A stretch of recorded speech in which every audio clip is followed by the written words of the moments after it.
For the purposes of this, the AusCham Chats, this is another virtual chat. This will probably be, we'll see how we go, the last virtual one. We'll try to move back to a formal on the couch chat that we had started at the start of the year, now that things are becoming back to normal.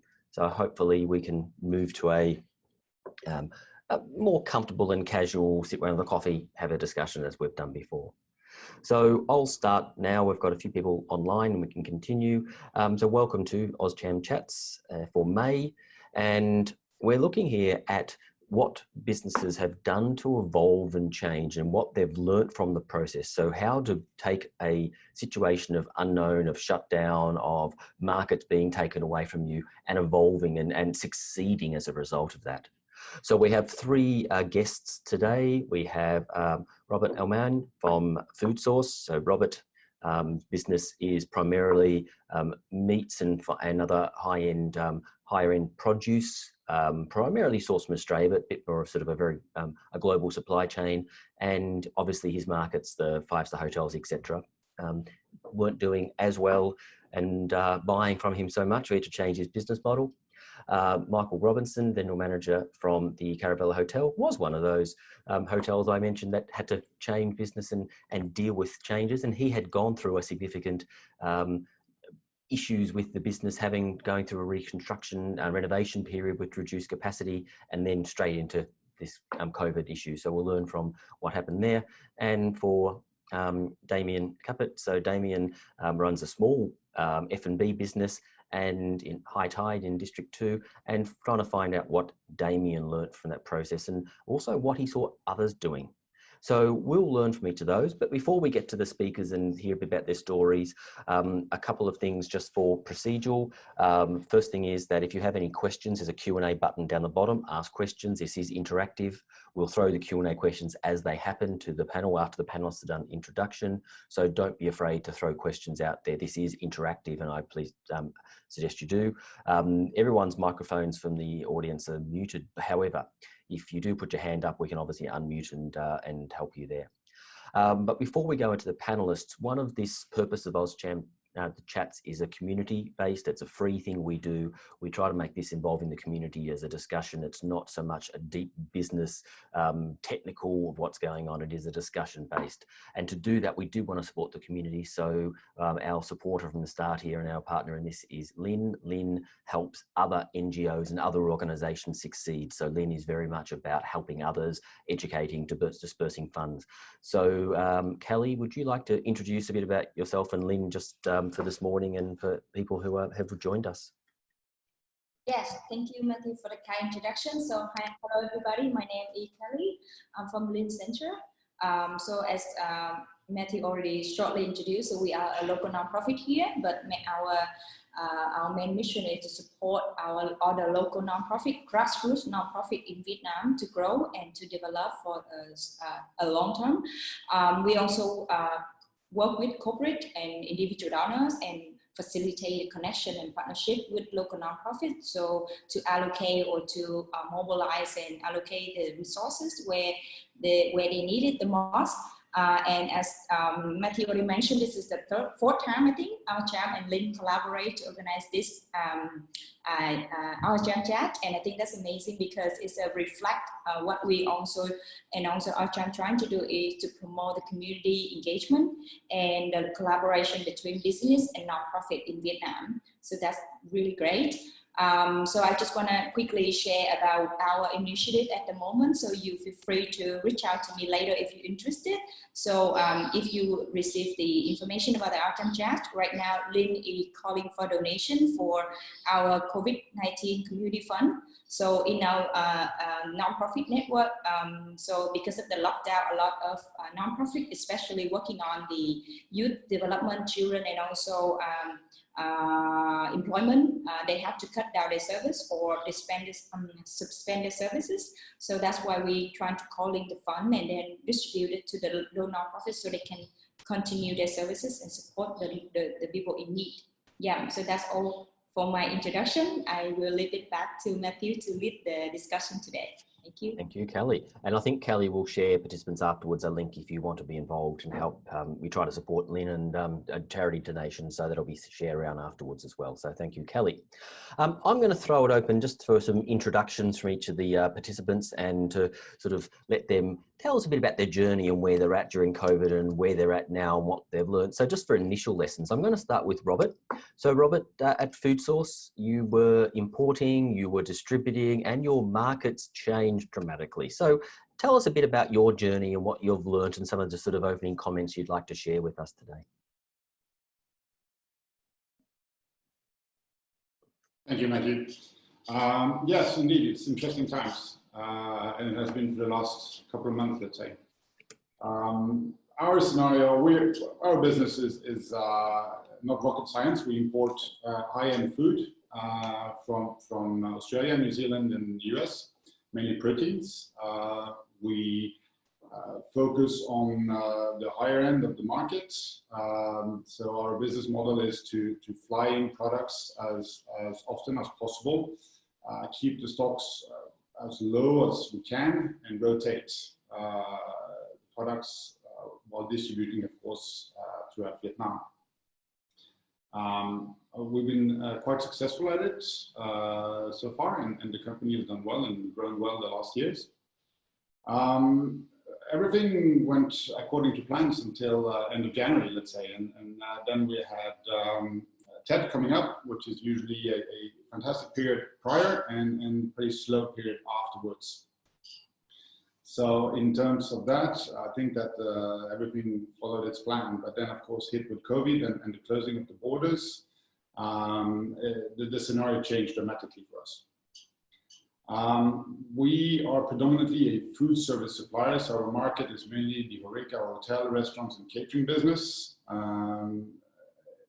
And that is, of course, as everyone knows, one of the most affected areas due to this pandemic. So many challenges arose from that. We were already before doing a little bit with retail, and that has shown through the month that was our saving grace. But that also prompted a little bit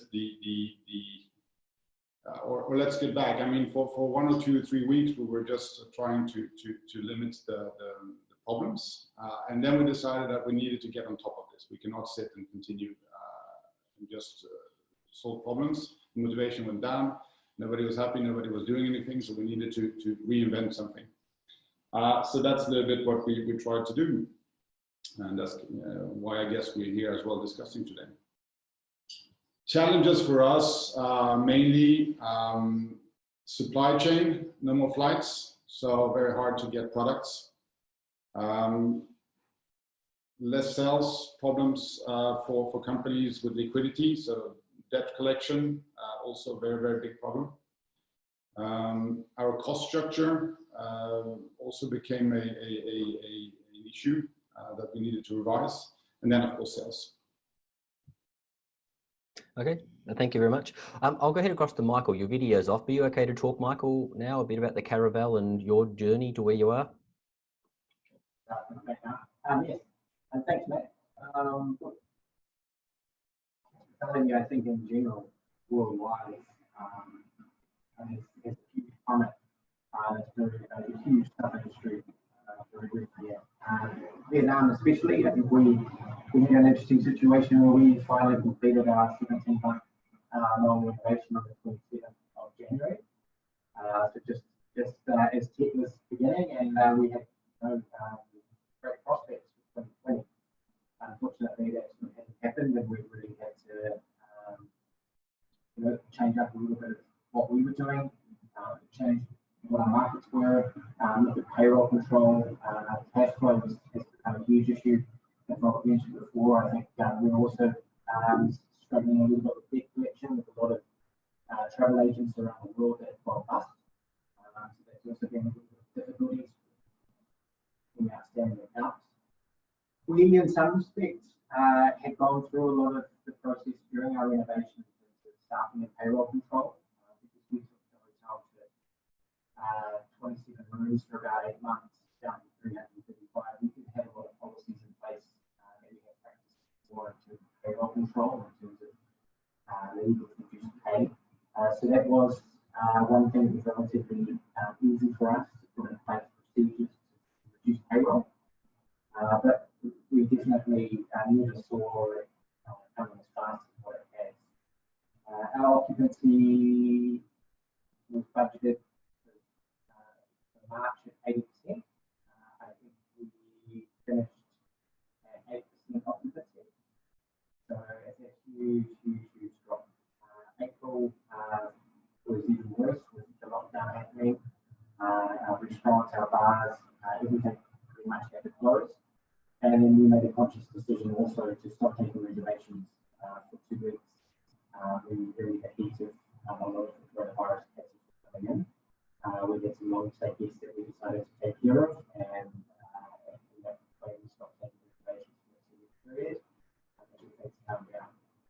A lot of the decision-making process has been now on care, on making sure that we're taking every step possible to care for our staff, to care for our guests.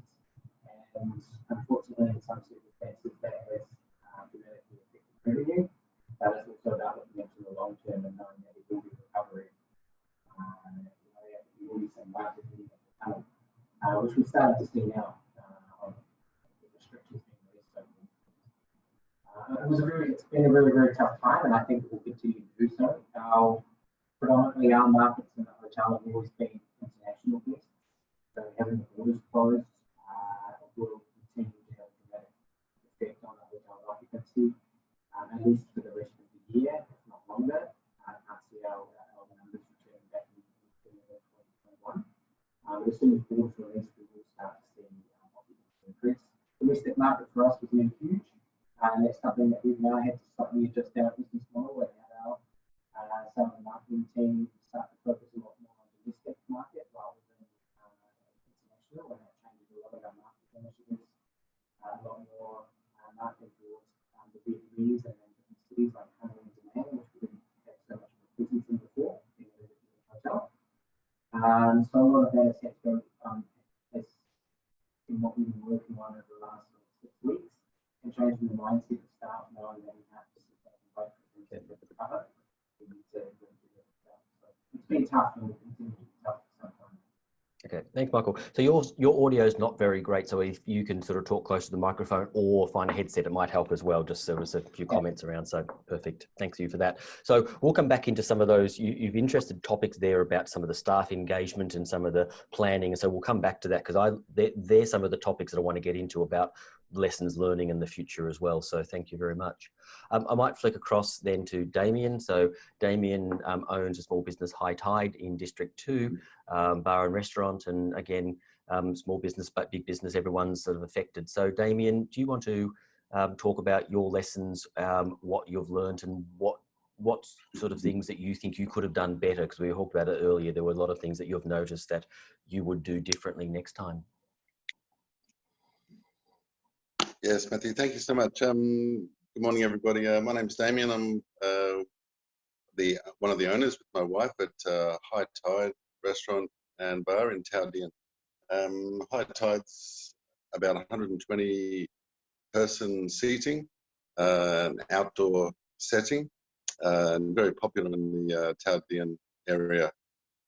Of course, like many other businesses, we were affected strongly with the closing down of many of all of the restaurants and bars as well. We were mainly focused on dine-in customers. So during the lockdown, we really had to think about how we can continue the business. And we tried to set up some delivery items that we could provide to our customers. Once we started that, it became clear that we needed to do a lot of things in terms of marketing and getting to know the delivery apps and Facebook shop online, all that type of thing. So get packaging in, refine the menu to what delivers well. So there were quite a few challenges that we encountered over the first couple of weeks. Of course, our staff, we have a small team in our restaurant, so communicating with our staff was also very important. A lot of people were sharing jobs and splitting jobs, trying to help each other and support each other. So communication and teamwork was very important. And it was obviously an opportunity to do a bit of maintenance in some of the jobs that we couldn't do under normal operating conditions as well. So, of course, the challenges were to reshape or reform how we did our business, keeping our staff happy and calm and well informed during the troublesome time when the media and Facebook and social media, etc., is somewhat anxious, and then sort of reevaluating how we were going at the end of each week of the shutdown period. So it was a great learning curve for us in terms of understanding what we had to do to deliver and develop a delivery market. And certainly now that we've delved into it in a concentrated way, we have a clearer idea about how this side of our business can be successful. Thank you, Damien. So I'm going to start questions and invite Q&A questions from the attendees. We've got Facebook Live, which can't give questions, but those on Zoom can. I'm going to start with a question. I'm going to start to Robert, but I open to everyone to answer this question. So the changes you've put in place, some of the more retail focused, delivery services and things that you were starting to do, Robert. Do you see them as a core part of your business going forward, or do you see them more of just filling a gap in there? Was this part of something you wanted to do and you've brought forward, or is it just sort of a holding pattern to keep things alive? How do you see that as a shift or a temporary gap filling? And for anyone in the audience and the other panelists, the same thing for your business. How you see these changes? Are they long-term, short-term? Are they holding patterns, or are they something that you wanted to do anyway and it has brought that forward? So Robert, if you'd like to start. Well, I mean, retail, we tapped into it about a year ago with one or two retailers and started that business, mainly on the meat side. And it's become an interesting part of the business and also the saving grace during this period. So one of the focus for us during this time was, of course, to develop retail in general, modern trade, but also online trade. We always had ideas about having a larger part of our business focusing on that, but we never had the time to actually focus on that. So I think that actually this is one of the opportunities that this period has given us is time to reflect on it and time to address it. And I definitely think that's something that will be with us going forward. It's a little bit different. We need to rethink a little bit. We need to rethink the categories, the range, price structure. There are many things that come with it. I think Damien also touched on it with the marketing. I mean, when you start to talk to consumers, it's a different way of communicating your products and your business. All those issues that we have not been working with prior. So that's definitely new. But I think that this is absolutely one of the opportunities for us in the future is how to address a new consumer in a new channel, let's say, and also look at maybe we were focusing a lot on the upper end of the market, and I pretty much see the need for us also to address a little bit more the middle part of the market, which we weren't doing enough in the future or in the past. Thanks, Robert. Mike, do you want to talk about that answer, or Damien, do you want to sort of give your thoughts on that? Yeah, sure. Look, I think for the Caravel, we started delivery like many hotels and restaurants started. They weren't doing it before. For us, not so successful, to be honest, and difficult to be able to handle and execute. I don't think that'll be something we continue moving forward. We've actually already stopped it as our restaurants and outlets have started to open. However, I think for us moving forward, it's really about trying to diversify our markets. We were very concentrated on sort of 5 to 6 key markets before. And I think the results of what has happened in the last few months, it really goes to show how you can't really keep all your eggs in a few baskets, and you really need to make sure that you're diversifying as much as possible. And that will be something that we were starting to change our mindset moving forward. Perfect. And I think that's interesting that not just because you did something doesn't mean you have to keep doing it if it's not right for the business. And I can imagine the quality issues with your restaurant and the deliveries would have been a real challenge. Yeah. Damien, so what about what you've learned, and will you continue this sort of opportunities you've taken out of this? We will, but it was sort of thrust upon us. So, excuse me. So it was something that we didn't do in the past, and we weren't set up for. I mean, we did rely on a lot of walk-in custom. We weren't very proactive in getting a lot of likes and shares and engagement on Facebook before this. So, which meant that on social media or Instagram, for example, we didn't have a very large customer base where if we put the post up, their attention would be grabbed straight away, and they would realize or see that we're doing the delivery side of things. So it was a very slow start for us. So it was a bit of a challenge to get the word out there, have people recognize it, and then develop our Facebook page to add a shop, for example, and get our menus there. Understanding what foods deliver well.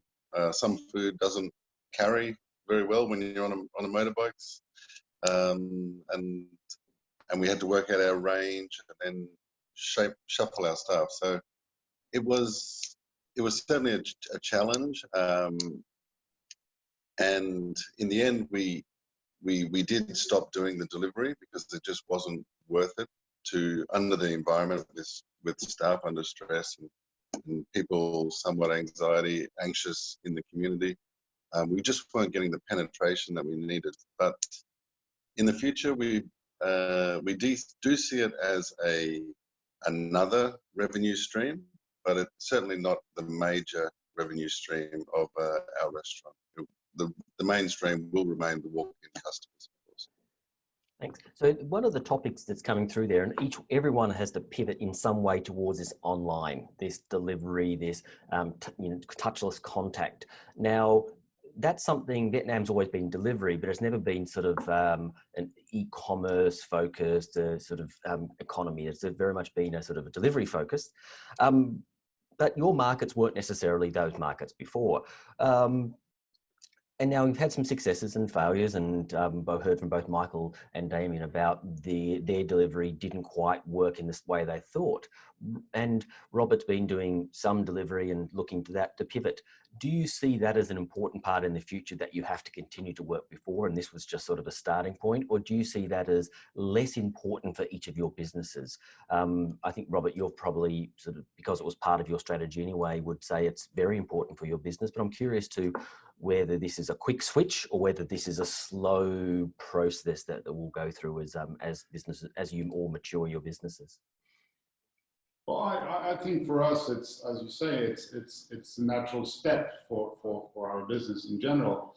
It was sort of in the plans anyway, but then it was a matter of when to start it. I very much believe that the retail, or even the food retail of the future in Vietnam, will continue to develop online. I think that all the tendencies, we can see all the tendencies in the market already. I mean, husband and wife working, families, busy all the time. It's convenient, it's easy. You can get access to product that you can't find in certain shops, etc., etc. And I believe that this is just the beginning. It just got a little bit pushed now to a certain extreme. I think it will continue. I also think start to see that there is much more acceptance of paying online as well, leaving credit cards and such. So I think that we are catching up also with the rest of the world, and the rest of the world is going that direction. So for us, absolutely, it's something that we want to push. We rushed into it a little bit. Of course, there will be time to settle on now to do version 1, 2, 3, 4, 5 in the coming month, years. But yes, continue, a lot of focus. But of course, we will continue with traditional business as well. It's still the basis for us. Damien, do you want to answer that next? I'll come back to Michael and I'll expand that a little bit. So Damien, do you think you'll continue? Is it an evolution of your business? Yeah, I think it will be. I mean, we think it has a lot of potential, given that we can get our systems and processes in place. So yes, we will go on to the delivery side of things in the future. Yes. Okay. So Mike, with your business, obviously online is an important part. Bookings, majority of bookings has always been online, but this move towards other income streams when you don't have guests in the hotel using your F&B spaces. Is there room for other e-commerce? Do you think it takes away from your business trying to pushing out of your F&B venues, or is there part that fits in there that complements what you do as a high-end hotel and your provider of F&B generally and events and all the other things that you do within your hotel? I think it's a bit of both. I think we all know now that we have entered the virtual world. I think what has happened globally in the last couple of months, where we were continually telling our staff that they couldn't work from home, that it wouldn't work, and now they've been forced to do it and realize that it works. I think that will have a huge impact on how businesses operate from now onwards. In terms of the hotels, I think we will struggle in terms of meetings and events. I believe a lot of maybe the smaller meetings will become virtual now as a matter of cost saving, because travel isn't required. The restrictions on travel moving forward and visas and bringing people from different nationalities will be difficult, at least in the next couple of years. So I think there'll be a lot more focus on virtual conferences, virtual meetings. Now, as a hotel, it's important to make sure that we have the technology in order to operate that. Having a Zoom call like us right now is relatively easy for anyone to set up, but having 10 people in a boardroom and 5 or 6 boardrooms around the world, trying to have that connectivity is something that's a little bit more difficult and more high tech. So it's important to make sure that we have that. And luckily, one of our boardrooms now, after finishing the renovation, has been set up for complete video conferencing and a built-in desk microphones and those sorts of things. I'm not using that today. Maybe I should have. But you know, moving forward in that aspect, it's business will change, and it's important to make sure that we are keeping up with technology, because I really think that technology is the way forward, and we've really seen how much it's changed and affected businesses over the last few months. So, and leading on, you mentioned before, and the other panelists mentioned as well, like about staff. So what do you think this has impacted your staff? You've moved towards, you said, some work from home, you've had to change the business and try to keep your staff together. Has it emotionally impacted the staff, and how have you managed to keep them together and keep them sort of focused on what you're trying to achieve? Yeah, I think it's had a huge impact. I mean, we being an independent hotel, we always prided ourselves on having a culture, sort of the Caravel family. Sorry. And that's something that was always been important for us, and not having as many people around, not being able to hold staff activities, being able to hold town hall meetings, those sorts of things that we used to try and do on a regular basis has been difficult. And you have found that we've lost a connection. There has been a certain, there was a certain 2 or 3 times over the peak of the COVID cases, and I think every hotel in the city had 1 or 2 situations where we had to ask staff to go home in self-isolation, not because there was a case, but because there was a suspected case, because someone might have been on a flight or in a restaurant, and so governments were calling us a lot. I'm not sure if people are aware of that. So during that time, staff had to sort of stay home. So we used Viber, and we were calling Viber calls. So every 2 days at 9 o'clock, the staff would log on to this Viber group, and there would be a conference call that would go on just to sort of keep in touch with staff. But I think emotionally, it's been very difficult. Staff have had to take leave. Staff had to take, for us, we've been able to negotiate a very generous leave with reduced pay policy, where a lot of other businesses and hotels are either laying people off or are on unpaid leave and those sorts of things. But nevertheless, it still has reduced their overall income coming forward, and everyone is in different situations. And that has also been emotionally challenging, and our HR department have been working with individuals in that respect as well and trying to help out wherever possible. But not having people on property and being able to talk face to face makes those conversations even more difficult. So Damien, just on that, I was going to jump around. So you've got a very small business, your staff, you had to close operations. Have the staff, are they motivated? Did they stay committed to what you were trying to achieve? And do you think they're focused now that you're reopened and the market's opening back up? Is it the same, or is it a little bit different feeling now? How did that work, and how did you stay in contact with them? Yeah, so we were fortunate at the start of the shutdown. We were fortunate enough to have enough liquid cash, or financially liquid, so we were able to communicate with our staff and just explain that this is going to affect our business because we're not going to be able to open and have the customers, but we assured them that their salaries will be covered for March. We encouraged them to stay in Ho Chi Minh City rather than travel home to their families. We involved them in terms of what we were doing to set up the delivery. We asked for their help. We set up a little Zalo group, so once everybody was sent home, we kept that connection just by Zalo and sending food photos and having little jokes and things just to keep the spirits high. When we then had enough time to prepare our delivery menu and get our boxes and packaging delivered to the restaurant, we called everybody back in and asked for a bit of help to clean up and get everything ready, which was good.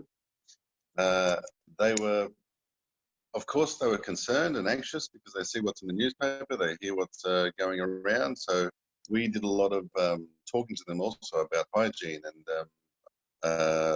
we developed a pandemic response plan based on what the government was saying, the letters that were coming from the authorities, talking about the hygiene and the sanitisation and what we have to do and what they have to do. So it was, communication with the staff was very important, so that they didn't panic. They were well informed, and they were understood the challenges and what they could do to reduce the risks and things. So once the lockdown was extended, some of the staff had their parents sort of saying, you must come home, Ho Chi Minh's about to explode, it's going to be incredible. So a few staff did go home in the end, and we've in fact lost some of those staff because they're still unsure whether they're going to come back to Ho Chi Minh City or stay in the provinces, which is a challenge for any small business. So we are lucky that we know a lot of staff, and we can ask for referrals, and we can ask for recommendations from other people. So a lot of people that we worked with before came in and helped in that regard. So we've been rebuilding the team, but using some part-time staff to help in that regard. But at the same time, of course, everybody was affected by it. So we were lucky that we're in a stable position, that we were able to cover the salaries during the downtime and negotiate with the staff who did want to leave and other staff that wanted to come back. So we were lucky in that we had the financial capacity to get over the shutdown period. Okay. So, Robert, I'm going to pivot a little bit, but sort of talking about staff as well. So one of the issues that you had is that not only did your customers, your majority of your customers sort of not need your product, cease trading, you couldn't actually source the product because the flights. So two parts of that is, What did you do to deal with the particular supply chain to make sure that as the economy grows up, your supply chain is going to be able to meet your needs? And how did that impact your staff? Were they worried that, you know, there wasn't a business there, or were they sort of behind you and you managed to sort of ensure that they all had the same vision you have and they understand where you're going? Yeah, kind of two answers to that. I mean, I must say that I think that what the staff has been able to do and to accompany us during this period has been fantastic. We set out quite early to make sure that one of our focuses were to secure the jobs. And with that strategy on mind, we try to act on that basis, so that everybody keeps their job, we continue to work, and we try to do our best. One of the results of that, or one of the things of that, was of course to get supply in, and we could supply, we could make sure that we would have supply a little bit longer term. So we actually sat a container, chilled sea freight container on sea, pretty much directly, that we received end of April. So we would secure May and June. And then we retracted and saw how do we solve April, or March and April. And that was a little bit of a puzzle, but at the end, we managed to find a few flights that were flying. And at that time, we booked ahead about 6 shipments already directly, just to secure that we had the space. So it was, of course, taking risks as well, but calculated risks to make sure that we had the supply to chill meat.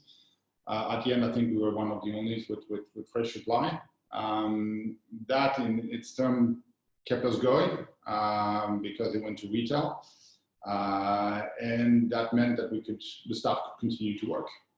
Of course, all the staff, all of us taking some sacrifice in this, and hopefully we'll be able to repay that in the short future.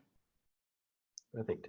So again, open question, anyone can answer this one. Was there anything that you saw your competitors or other businesses that you monitored do that you think you should have done? Something you've learned in sort of hindsight. I don't want to sort of, this is not an embarrassment or even naming your competitors, but we all see what others do. We all look and go, oh, I wish I had have done that next time, or I'm going to start doing that. Were there any insights in your respective industries that anyone wants to talk about, and things that you would do better or could do better, or will do in the future? From our side, I think that, to be a little bit critical, I think that we were very ill prepared for such a pandemic or such a crisis. We were very focused on our channels, on our level of customers and stuff like that. And I think there are textbooks written about this that don't put all the eggs in the same basket, and I think that we were doing that. So in general, you know, we could have been much better prepared, and I'm sure that some of my competitors were better prepared. So for us, it was catching up, and it's still catching up. We're not out of it yet, but I think it's just that we were decisive now, and I think it's a good decision. Okay. Anything else, Damien or Mike? Yeah, I would certainly agree with Robert. I think we were ill prepared for this. We really didn't have, we had our eggs in one basket. We were relying on the walk-in customers. So, and to see a lot of our restaurant competitors already had the delivery going, and you know, they were ready to go. They had the delivery teams, they had the menus, they had the awareness in the community, the social media and the other marketing systems in place. So yeah, it was certainly obvious to us that we needed to increase our efforts and our understanding of that side of the business. So that's certainly something that we will be focusing on.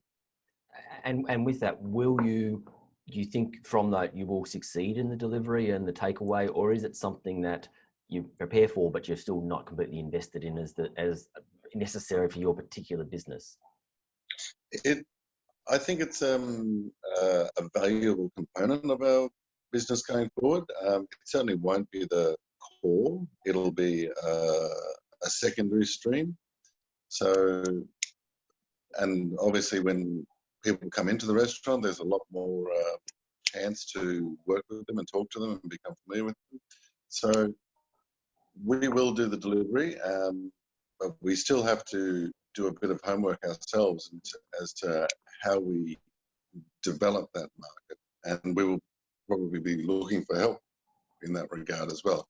Rather than try and learn it ourselves at the start, we'll maybe get a consultant or somebody to help set that up for us. And Mike, anything, and not even any other peers in other countries that you've seen and things that you sort of should have done, want to do, or will do in the future? Yeah, I think off the top of my head at the moment, it's more towards cost control. I think we have a lot of contractors, service agreements out there, consultants that moving forward, I would be making sure that we're building clauses into the contracts that if anything like this happens again, that we know what we can ask for, and we know that we have this agreement. So whether it's a 50% cut, whether we're able to pause the contract for 3 to 6 months, those sorts of things, because in the initial days, it was very time consuming, us going through all our accounts and seeing where we cut back, what we legally could and couldn't do. And just making sure that we have probably a little bit better control and understanding of what can and can't be done if should a situation like this occur again, just to make sure that our cost control is a little bit more easier to reduce if needed. So one of the questions then is with regard to your customers. Now, businesses are up and running. Vietnam's come out of this relatively unscathed in comparison to the world. There are still significant impacts. There is no borders are closed. Mike, your business doesn't have, you've got a domestic market, a very constrained market now. It's a different environment that we're in. The world has changed. Are your customers that are coming to the door still the same customers expecting the same thing, or have they changed? Are they spending less? Are they spending more? They've got different expectations. How do you talk about where your customers are, either the ones who are calling up, the ones who are the wholesale, retail, whatever? Where do you see, if someone would like to start that discussion about your customers now? Maybe I can start with that. Look, I think for hotels specifically, and I'll talk more about rooms and accommodation, as the other two are F&B focused. For us, I think a lot of things will change. Booking channels will change. There will be a lot more, the restrictions on reservations will start to diminish. A lot more trust is required, along with flexibility of payment, cancellation policies. These sorts of things are just, it's becoming expected now. This is something that a lot of hotels are going to have to change. This prepayment, non-refundable reservations, I think, was going to start becoming redundant.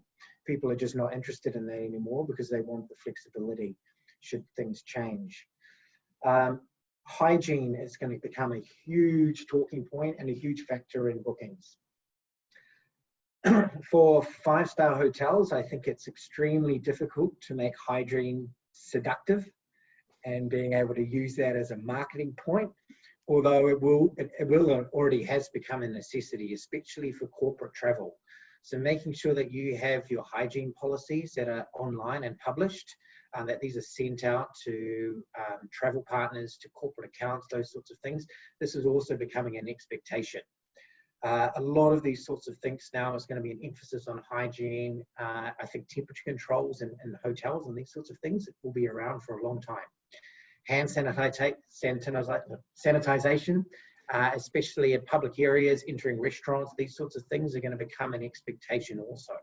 Having added amenities in guest rooms, making sure that housekeeping attendants, when they're in guest rooms, are cleaning telephones at all these key touch points. This is going to be something that is going to be a lot more focused and a lot more noticed than ever has been before. So hotels are going to have to change and adapt to that. Otherwise, huge accounts, especially corporate accounts, will just pull from their contract from the hotel and move somewhere else because of that. So it's something that we've been working on quite closely at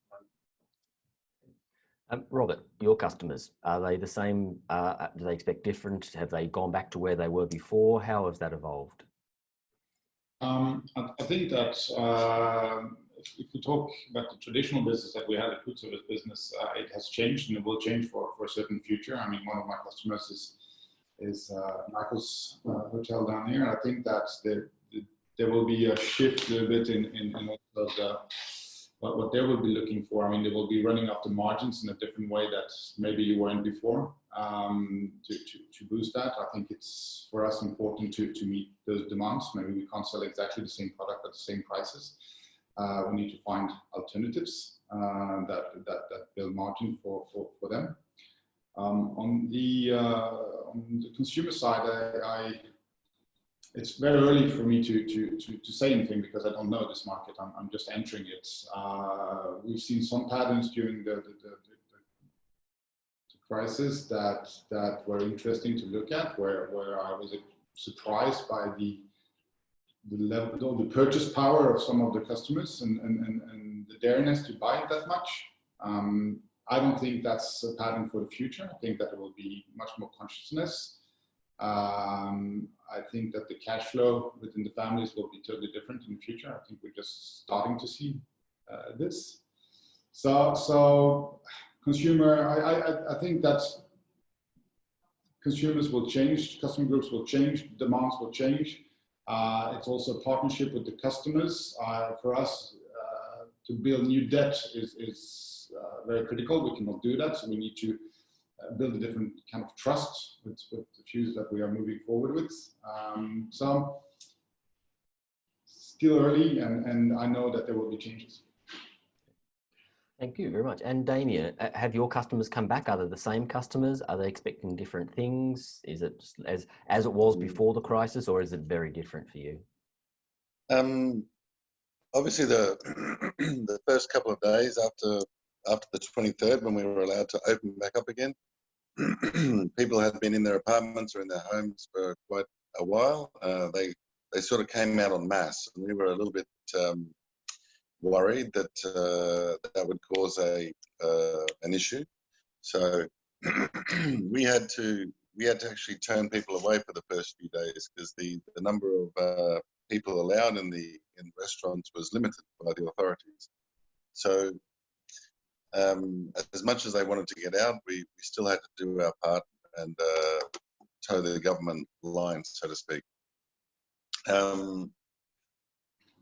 One big area that we noticed a difference is the sanitisation. So we have hand sanitisers around the place, so everybody would come in, and they would automatically go for the hand sanitisers. The shaking hands disappeared. It was more of an elbow bump or a wave and a smile across the table. Everybody understood that. That was fair enough, and nobody was offended by that. We emphasised sanitisation with our staff. As Michael said, we really did make our staff sanitise tables and sanitise chairs and sanitise glasses, make it very obvious so that customers did see that we were taking it seriously and we were providing a safe environment as well. Some people moved from drinking beer out of beer glasses, draft beer, into bottled beer. Even though the sanitisation was obvious behind the bar and the washing station, they still wanted to have a bottle rather than a glass. So yes, people I think are more aware about hygiene, which is great, and they take their own precautions, of course. Our business is building up again quite strongly as the government does relax some of the isolation distancing measures, which we're obviously happy about. But yeah, and we've seen on some days we just noticed a completely different crowd that we were not familiar with from before the shutdown. So yeah, we see different groups coming in. We see people spacing themselves accordingly. They may not get the wonderful seat on the corner type thing, but they will space themselves out to where they feel comfortable as well. So people have changed a little bit, but all for the positive, I think. Okay, thank you. So Natalie's put a question to the panelists here, and I'm going to direct this to Michael in the first instance, and she's talking about that in Vietnam there's a lot of positivity, underlying upbeat sense of positivity, sense of success coming through about this challenging time and beating COVID, where versus Australia there is negativity, uncertainty, and there's a bit of not have the same level of confidence that we're seeing in Vietnam. So the question is, and she's got an Australian focus, but I think we can make it just as broad about what's going on. And Michael, I'll ask you that how are we communicating confidence in the Vietnamese market to educate other countries, educate those either are here or who are outside and likely to be your customers when borders start opening up, that Vietnam is available and has been successful, and there is a sense of positivity in the market, and the market is going to be welcoming in sort of to the world going forward, and is not going to be shut down for a long period like some economies appear they may need to be. Good question. And look, it's hard to answer, to be honest. I think yes, Vietnam has been incredibly successful so far, but it's not over. The borders are still shut. So as long as the borders are shut, they'll continue the economy will grow as it is now. It will stay stable. The COVID situation will remain what it is now with zero to low numbers. But we all know the borders can't be shut forever. So I really, and it's a topic on conversation almost on a daily basis with my team, is what's going to happen when they open the borders. Now, will it only be to Asianic countries at the moment that have very low active COVID numbers, or will they open to the world? Will there still be a quarantine process when you come in? Or will you require a test before you arrive? All of these questions still remain unanswered. And I think the way that Vietnam conveys the safety and confidence to the world will also be very much on what their decision will be on how the arrival process will be and how they allow people into this country. A lot of people are waiting for those answers and waiting on those decisions. As you can see in the news in the last week, a lot of countries or airlines around the world have started to announce that they're starting to fly from next month. But just because the airline is flying doesn't mean that you can enter a country. So I think we're all sort of hoping that some answers will come in the next couple of weeks, but difficult to answer, sorry. No, I think that's a fair answer. And I think it's going to be, as things start moving forward, the answers will start coming. So Robert, in a similar vein, what about the confidence in or consumer confidence in products and destinations? You have a limited amount of local supply. Mostly it's imported, predominantly Australia, but sort of a global supply chain that you use. Are you seeing shifts in what people want? Are they worried about certain country of origin? Is there more a focus on domestic produced products are more comfortable?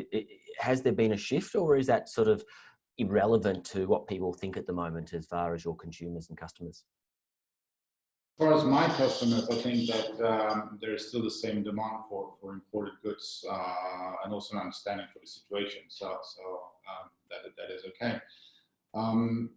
As a general trend, I think that there is a building interest for best of Vietnam, let's say. I mean, products produced locally and how they can reach the markets and consumers. It takes time to find them, it takes time to package them right, propose them and stuff like that. But down the line, I think that that's the right solution. Then, of course, a good mix would be the best.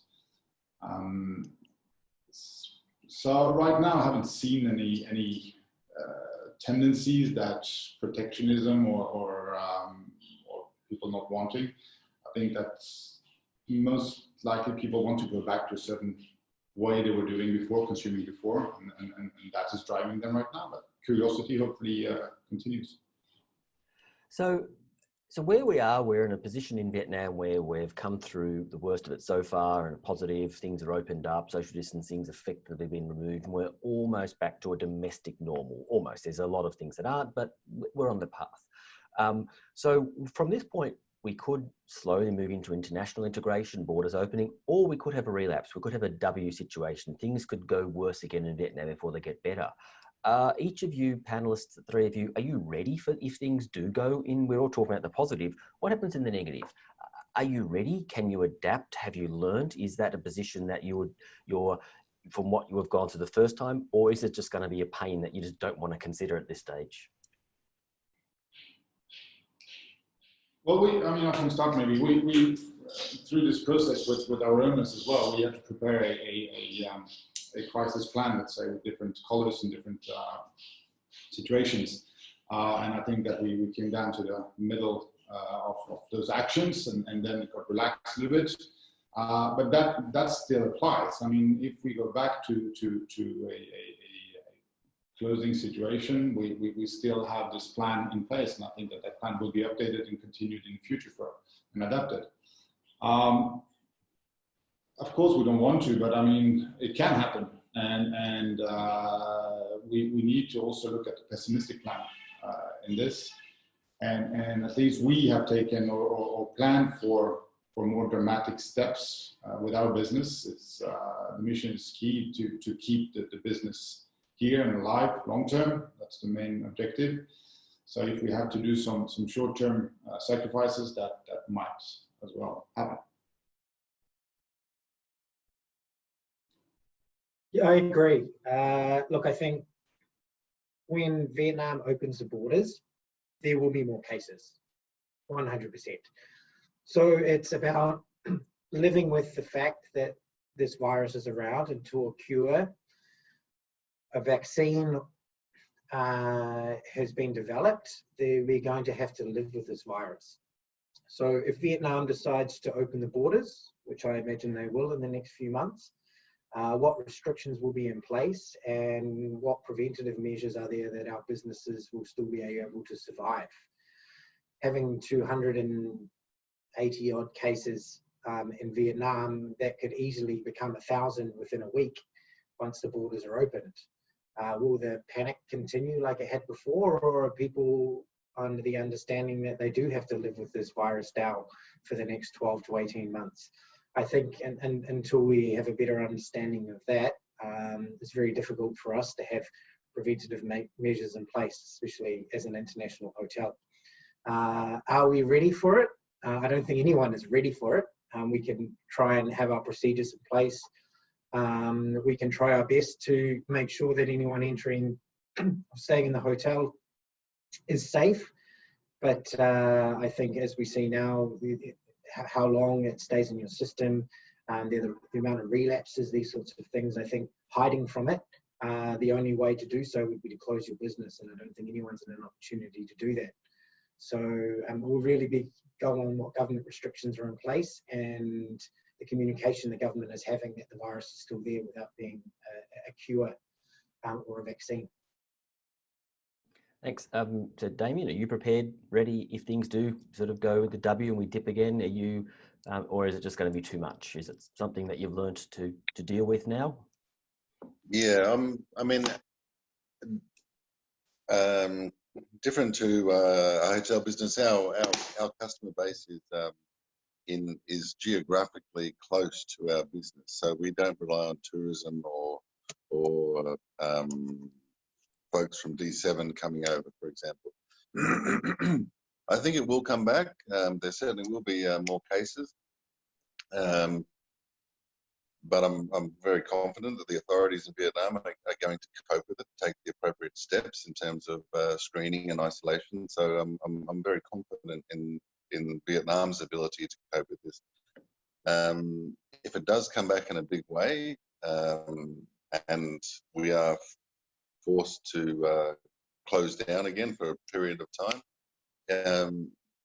we hope that we'll be able to have our delivery platform set up and running and ready for it in case that happens. So, I mean, that's at least it won't be a major revenue earner, but it will be able to keep the restaurant or the business ticking over should we go into lockdown again.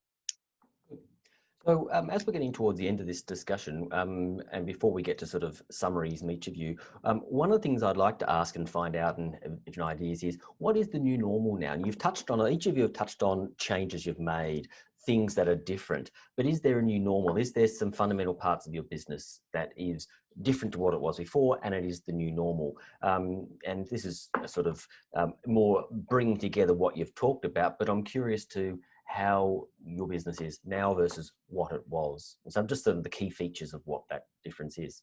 Robert, do you sort of have a new normal, or is it the old normal again?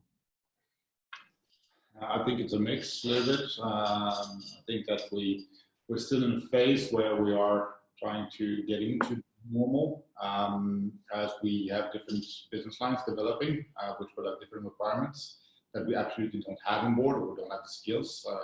Facebook is pretty new to me, and other things. So I think that we're still in the phase of trying to define the new normal for us. I think we'll need to get to it in a certain amount of time, because that's when we can probably start to capitalize from it as well.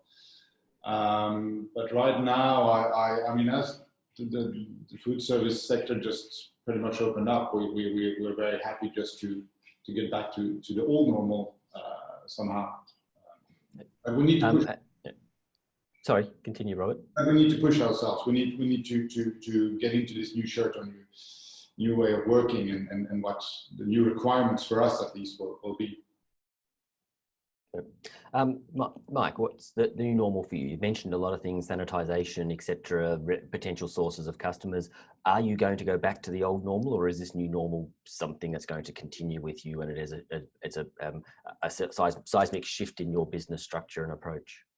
I don't think the new norm has presented itself yet, to be honest. I think there's, especially once borders open, there will be a lot of changes, a lot of restrictions, and we'll have to develop and change our procedures from there. Sorry. I think moving forward, though, there will be a lot more, customers will be have a lot more emphasis, and our marketing will be on community initiatives of what support are we doing towards our staff, towards our community, rather than being so price sensitive. So I think maybe in terms of the new norm for us, it will be a lot more on our marketing. What are we doing for the community? What are we doing for our staff?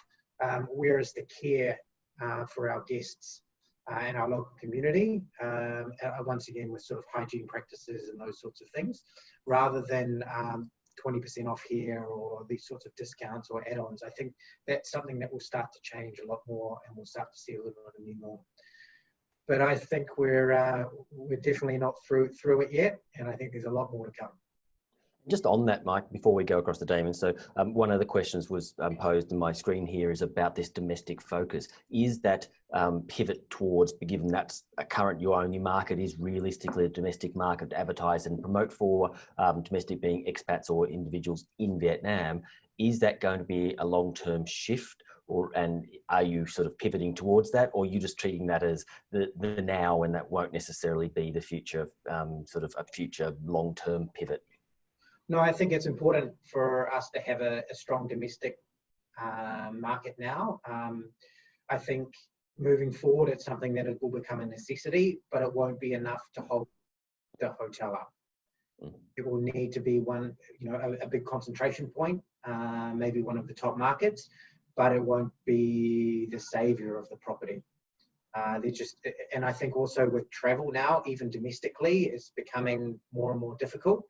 And with the whole online virtual world, that will also restrict travel, the amount of time and those sorts of things that it takes. So domestically, I think will be a struggle, but it's definitely a concentration point for us moving forward. Perfect. And Damien, for you, the new normal, where do you, is it back to the old normal with sanitizer, or is there a different shift in your business now?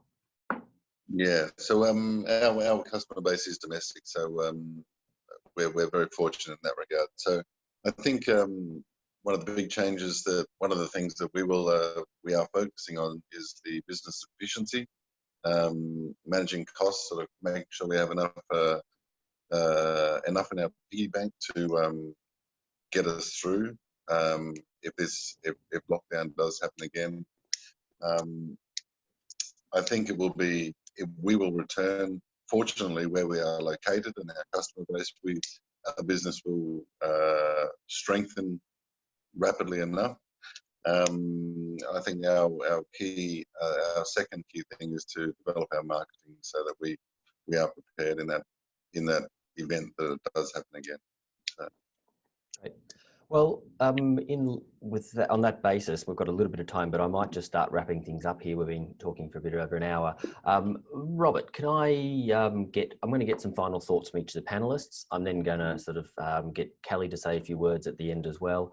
But as far as final comments and final thoughts on what we've talked about, and anything else for our both Zoom and Facebook audience out there, Robert, anything you'd like to add or finish with? Sorry. Yeah, no, I mean, even if this period is tough and has been affecting us, I think that it also has, at least our company and myself, shown me or pushed me to do things that I wasn't doing before. So all in all, I mean, I guess I would like to see the glass half full instead of half empty, and that's I think something that I'm taking with me. Great, fantastic. Okay, Mike, your final thoughts and comments to wrap up? Well, I think we've all been through a tough situation over the last couple of months, and I think it's really important for everyone, especially at the moment, is to support local. So whether it's purchasing local products, if it's supporting local businesses like High Tide, like Robert at Food Source, it's important to try and support the local community over this time. And there's a lot of struggling businesses out there. So we should be mindful of that moving forward. And I think that's not just for the situation now, but also looking into the future as well, as how could you support your local community with your everyday purchases and entertainment and those sorts of things. Fantastic, thanks. And Damien? You're on mute. Yep, sorry about that. Okay, so I think one thing that we really did try to do over this time was to communicate with our staff and give them as much confidence or calming message as we can, awareness about hygiene and things. So we're a small business, so we have a small team. So when there was a case in Taudien, and there was a lot of people worried and scared, and everybody was concerned about who came in contact with who, etc., etc. So our staff were definitely anxious at the time. So we were really able to give them a shoulder, so to speak, raise their awareness, talk to them, answer their questions, all about sanitization and coming in contact with customers, and to give them a sense of security as well. So I think we were lucky that the Vietnam authorities communicated very clearly to the community, and just to give our staff an extra opportunity to ask any questions and give them extra information, I think was very important for us in that we were able to ask the staff to come back, and they were very willing to come back and do so, and they could see that we were taking the necessary precautions. So I think the staff and their families is something that they were also concerned about. So it was an important part of our learning as well, to make sure that we communicate clearly with our team. I think, thank you very much. Kelly, can I get just to sort of, on behalf of LIN and the charities you look after, just to say sort of anything you want to say following what you've heard, just from a community perspective, and then I'll do a quick closing after that. Thank you, Matthew. I think, it's a really great sharing from all panelists. I think it's very practical and useful. And I think that everybody, even though come from different business, they have different way or approach to adapt to the new reality. And one thing I really appreciate during the sharing of all the panelists is that they really put the health of the customer, the well-being of the customer and the staff and everybody in the community first. So that's really, I think, meaningful during this time. And speaking from a Vietnamese perspective, I think we glad the situation here getting better and control well in Vietnam. And I think going back to normal is not going to be the same like before, but we more appreciate the good business and the people who care about the community, and working together to overcome the challenges facing us. So I think that's from my perspective as a nonprofit community and people who work in the community. I think it's really meaningful to have this kind of conversation and sharing going on between nonprofit and business, so we can all learn from each other. Thank you, Matthew. Thanks, Kelly. Appreciate that. And if everyone would want to look at the LIN, look at LIN and what they're doing and how they help the community, and reach out to Kelly, and I'm sure she'll be able to help you. So I'd first like to thank our panelists today for their participation. So Robert from Food Source, if you are, Robert actually has a consumer price list for AusCham members with a discount too. So by all means, reach out to Robert. So not only does he supply high-end foods to the five-star hotels, your favorite restaurants, etc. He does do some of the retail markets and retail places that you go to, but he will also do customers and direct customers. So if you've got an AusCham membership, ask for a discount from Robert. He'll look after you there. So thank you, Robert. So Michael from Caravel Hotel. Michael's been around for quite a number of years at Caravel. Caravel's quite interesting in that the senior staff are the most stable of any hotel in Vietnam, bar none. He's almost Australian. We'll give him that credit. He's close enough. And by the way, Robert's Food Source is a majority Australian company, an Australian product. Michael's an honorary Australian today. He'll close enough. So if you do have any needs for sort of the F&B services and the restaurants that they provide, the conference facilities, or if you've got anyone traveling domestically at the moment, obviously look out for Mike and the Caravel and what they can do for you. And Damien, so Damien is looking after High Tide in District 2, Tau Dien. Reach out to Damien. I'm sure you could do a good deal with him if you brought some few friends along, and reach out and he'll look after you. So I appreciate your time. I appreciate the insight that you've given us today, and on behalf of AusCham, I appreciate that.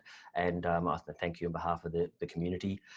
This webinar has been on Zoom. It's been Facebook Live. It's being recorded as well. So we'll play back for a while, and it's not just the participants that have watched it now live. It'll be watched quite a few times. So I do appreciate it. Hopefully others get as much out of it as I have.